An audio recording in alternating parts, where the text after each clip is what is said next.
Hola, anem a veure com resoldre una equació de primer grau simple, com la que veieu aquí. Com veieu, tenim una incògnita, que és la x, que és un valor que no sabem i que hem de descobrir, i tenim una igualtat amb dos costats, costat esquerre i costat dret. Llavors, abans de començar, anem a identificar els elements d'una equació. Una equació es composa per termes. I aquí n'hi ha 4 de termes, fixeu-vos-hi. Un terme és el 6x, que vol dir 6 multiplicat per un número que no sabem. L'altre terme és el menys 8, no el 8, perquè té un menys davant. El segon terme és el menys 8. Com veieu, el terme 6x té lletra, i el terme menys 8 no té lletra. Això és important.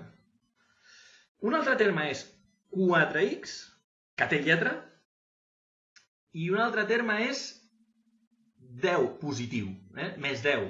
El signe forma part del terme.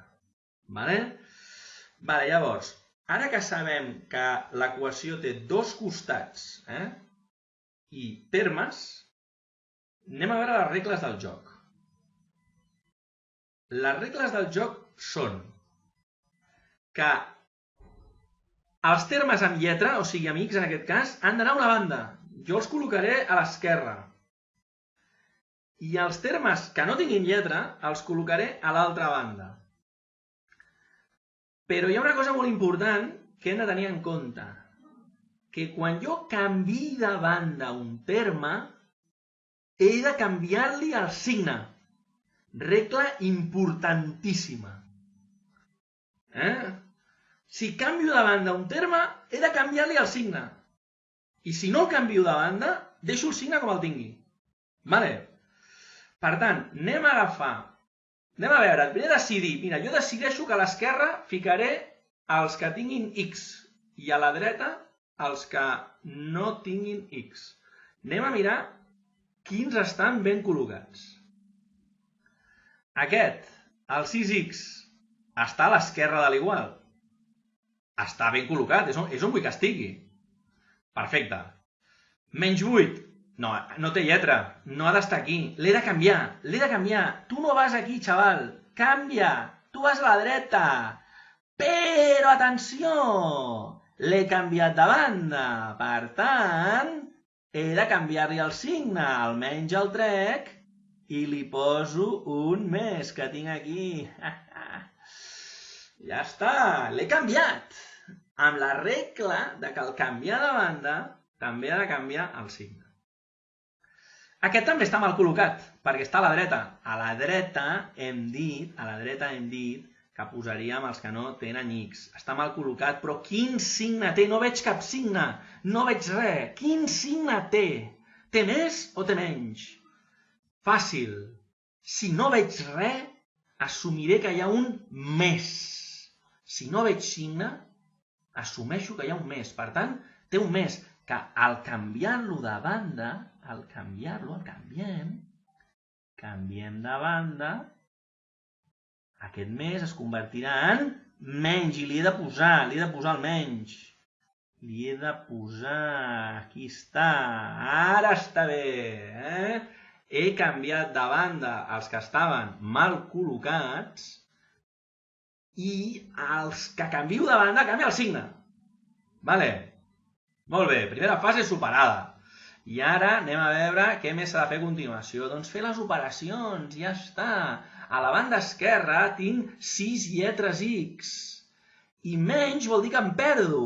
Perdo 4 lletres x. Qualsevol alumne de guarderia et dirà que si tens 6 lletres x i en perds 4, te'n queden 2.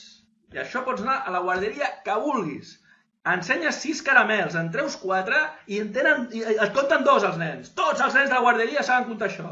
Per tant, el que s'equivoca aquí no hi ha problema. Qualsevol guarderia t'ho expliquen, que 6 menys 4 són 2. A veure, per on anem? A la banda dreta. 10 positiu. Tinc 10 positiu. I 8 positiu. Sumem 10 més 8. 18. Perfecte. Ja tenim les dues parts, els dos costats, resolts. I ara gairebé hem acabat, gairebé. Però no hem acabat perquè no sabem encara quan val x. Estem a punt de saber-ho, però no sabem encara quan val. Llavors, ara el que farem és una cosa que es diu trencar el terme. Hi ha un terme, que és el terme 2x, el número i la lletra conviuen junts, però l'hem de trencar. El número marxarà. I com que està multiplicant a la x, marxarà a l'altra banda amb l'operació contrària. I l'operació contrària de la multiplicació és la divisió. El que està multiplicant passarà dividint. Per tant, aquest 2 d'aquí tan bonic, anem a agafar-lo, aquest 2 d'aquí tan bonic, trenquem el terme i el 2 passa dividint. Posaré aquí una ratlla de divisió. 8 entre 2. I ara sí, fem l'operació. L'operació és 18 entre 2 són 9. I ara sí, hem resolt l'equació. Tingueu-ho clar. Primer, hem de posar els termes on toca. Les x a una banda, el que no té x a l'altra. Agrupem termes, que només és fer les operacions. Ja està. I per últim, trenquem el terme. El que està multiplicant passa a dividir. I així es fan les equacions de primer grau simples.